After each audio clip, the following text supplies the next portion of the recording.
आपने देख लिया। अब आपको दिखाते हैं उत्तर प्रदेश के मुख्यमंत्री योगी आदित्यनाथ का बेजुबानों के प्रति असीम प्यार।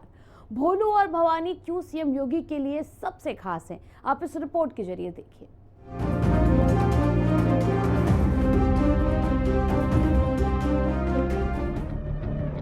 उत्तर प्रदेश की सत्ता संभाल रहे योगी आदित्यनाथ कानून तोड़ने वाले गुंडे, बदमाशों और माफियाओं के खिलाफ जितने सख्त हैं, बेजुबानों के लिए उससे कहीं ज्यादा नरम दिल इंसान भी है। और यही वजह है कि वो आज भी जब गोरखपुर के दौरे पर जाते हैं तो गौशाला में रहने वाली गायों से मिलना कभी नहीं भूलते। और ये आज से नहीं बल्कि ये तभी से है जब योगी आदित्यनाथ मुख्यमंत्री भी नहीं थे। सीएम योगी गोरखधाम मंदिर में मौजूद गायों और बछड़ों की सेवा जरूर करते हैं। उनकी गायों को दुलारने की तस्वीरें लगातार आती रहती हैं।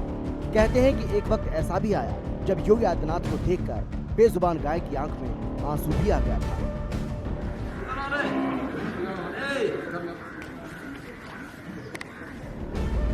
पिछले कुछ समय से योगी आदित्यनाथ को भवानी और गोलू के साथ ज्यादा देखा जाता है। इसी साल सितंबर माह में आंध्र प्रदेश के येनेश्वरम स्थित गौशाला से गोरखनाथ मंदिर लाए गए पुंगनूर नस्ल के 2 गौवंश भवानी और गोलू को सीएम योगी खूब दुलारते रहते हैं। दक्षिण भारत से लाए गए गौवंश की इस जोड़ी का नामकरण भी मुख्यमंत्री योगी आदित्यनाथ ने ही किया था।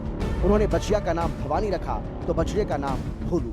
सीएम योगी के दुलार और स्नेह से भवानी और भोलू भी उनसे पूरी तरह से अप्रत्य भावना से जुड़ गए हैं।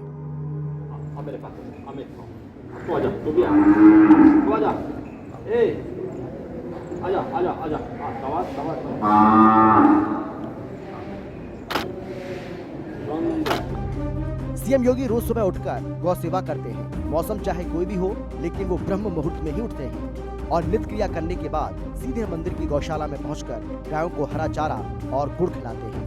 सीएम योगी गायों और बछड़ों को जैसे ही बुलाते हैं, उनकी आवाज सुनते ही गाय और उनके बछड़े उनके पास चले आते हैं। सीएम योगी गौशाला के वर्कर से भी सभी गौवंश के स्वास्थ्य और पोषण की जानकारी लगातार लेते रहते हैं। उनकी देखभाल के लिए जरूरी दिशा निर्देश भी देते हैं।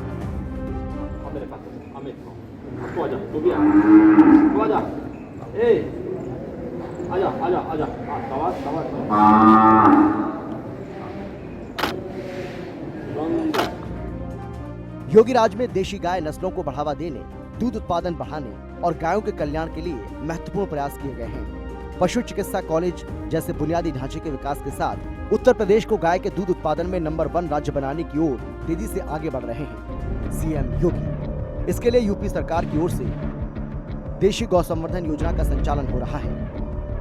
2 देशी गाय पालने पर 80,000 तक का अनुदान है। इसके लिए पशुपालकों को 2 गाय प्रदेश के बाहर से खरीदनी होंगी। बेसहारा गाय पालने पर हर महीने 900 रुपए मिलेंगे। बेसहारा गायों को छोड़ने पर कार्रवाई होगी। 10 नस्ल के गौवंश संरक्षित किए जाएंगे। पशुपालन और दुग्ध उत्पादन के लिए योगी सरकार का 603 करोड़ रुपए का बजट है। ऐसी मान्यता है कि गौमाता की सेवा करने वालों को अंत में वैकुंठ की प्राप्ति होती है। जो व्यक्ति गौमाता की सेवा करता है वो जीवन मरण के बंधन से मुक्त हो जाता है।